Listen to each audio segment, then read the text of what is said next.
Venezuela stockpiles 5,000 surface-to-air missiles.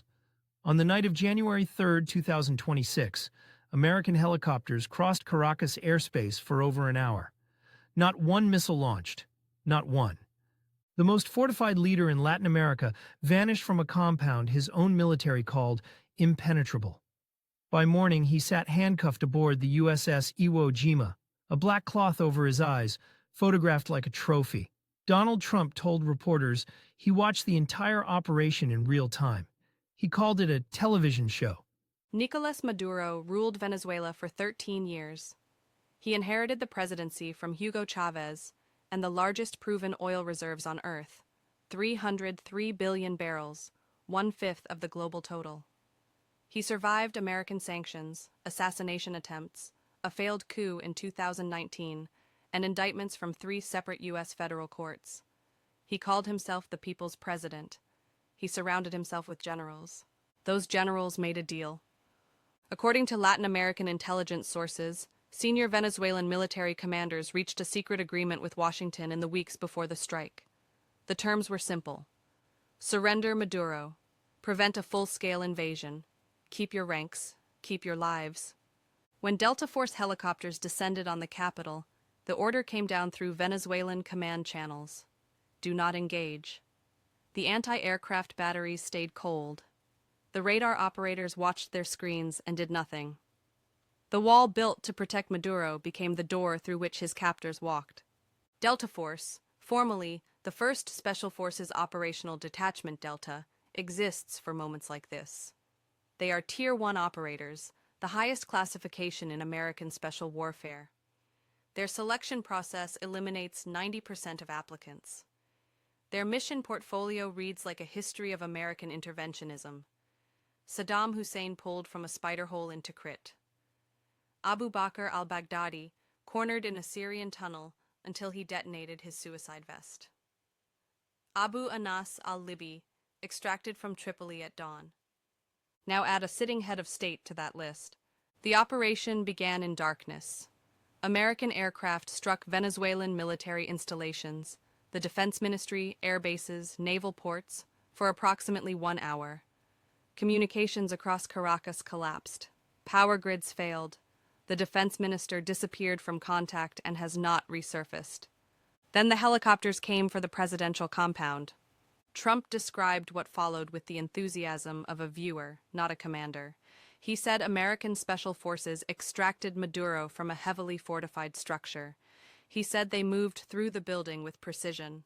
He said he saw every detail. Maduro's wife was taken alongside him. Both now face prosecution in Manhattan federal court, where indictments from 2020 charge them with narco-terrorism, political corruption, and the theft of billions from the Venezuelan state.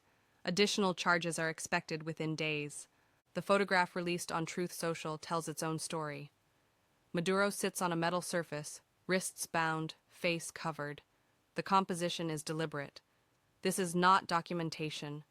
This is humiliation architecture, the same psychological methodology Delta Force deployed against Baghdadi, who reportedly screamed in terror before his death. They do not simply capture. They annihilate the myth of invincibility. Within hours, the Venezuelan opposition mobilized. María Corina Machado, the 2024 Nobel Peace Prize laureate, declared that popular sovereignty had arrived.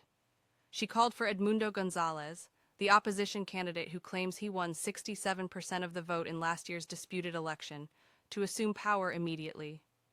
Machado has never hidden her intentions. She has publicly promised to remove the government from the oil industry entirely. She has offered privatization to American corporations. She has called Venezuela, just hours from U.S. shores, an excellent investment opportunity. She once praised the Israeli Defense Forces and asked them to help remove Maduro. Now Maduro is gone, and she stands ready. But the mathematics of power in Venezuela do not resolve so cleanly. González, 76 years old, remains exiled in Spain. He carries international recognition, but commands no troops. Machado possesses charisma and Western backing, but has never governed. The opposition coalition fractures along ideological lines that predate this crisis. And somewhere in the shadows, The remnants of Maduro's inner circle calculate their next move. The Chatham House analyst Christopher Sabatini delivered the assessment bluntly. Removing Maduro does not hand power to his opponents. It opens a contest.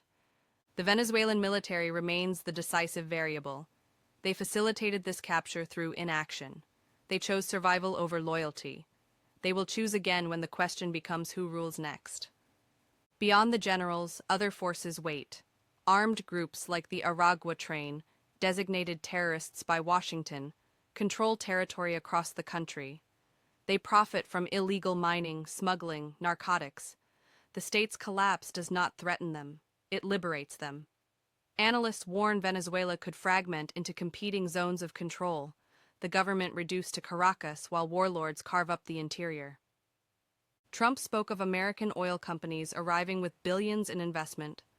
He spoke of repairing infrastructure, generating revenue, managing the transition until someone acceptable takes power. He did not specify who would choose that someone, or when America's management would end. The 48 hours following the capture will determine whether Venezuela stabilizes or spirals. Civil war remains possible. Expanded American military intervention remains possible. A negotiated transition led by Venezuelan institutions grows less possible with each hour of uncertainty. Oil markets absorb the news with surprising calm.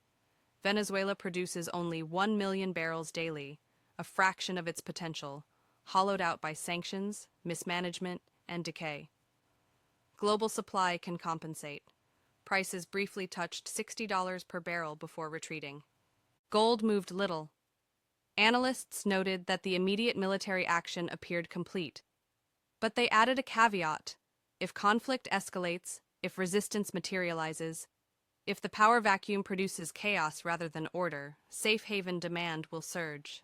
For now, the world watches a country suspended between endings. One era collapsed in a single night. The next has not begun. In a press conference at Mar-a-Lago, Trump confirmed he stood ready to order a second wave of strikes if necessary. He said the first wave had neutralized Venezuelan military capability entirely. He said what happened to Maduro could happen to others. The blindfolded man on the warship was once commander-in-chief of the armed forces, guardian of the Bolivarian Revolution, inheritor of Chávez's legacy. His captors will parade him through an American courtroom. His former generals will negotiate their futures with his successors. His country will become something new, shaped by forces that moved against him while he slept. Somewhere in Caracas, 5,000 missiles sit in their launchers, pointed at an empty sky.